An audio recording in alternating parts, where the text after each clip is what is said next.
मनसेच्या मेळाव्यात राज ठाकरेंचं कुंभमेळ्यातील पवित्र स्नानावर भाष्य। गंगा साफ होणार असं राजीव गांधींपासून ऐकतोय। नांदगावकरांनी आणलेल्या गंगेच्या पाण्यावरून राज ठाकरेंचं वक्तव्य।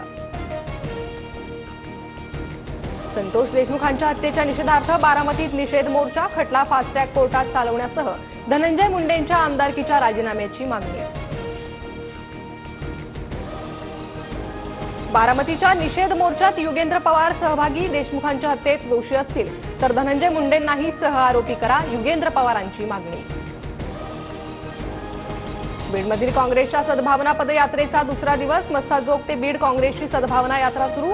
आज बीडमध्ये सद्भावना रॅलीचा समारोप होणार। सतीश भोसलेला अटक न झाल्यानं बीडमधील शिरूर कासार बंदची हाक। सतीश भोसलेवर गुन्हा दाखल, मात्र अद्याप अटक नाही। शिरूर कासार पोलीस ठाण्यावर आक्रोश मोर्चा। संतोष देशमुख हत्येच्या निषेधार्थ परभणीच्या पूर्णा आणि जिंतूरमध्ये कडकडीत बंद, तर सोलापूरच्या सांगोल्यातही बंदची हाक। आरोपींची पाठराखण करणाऱ्यांना सहआरोपी करण्याची मागणी।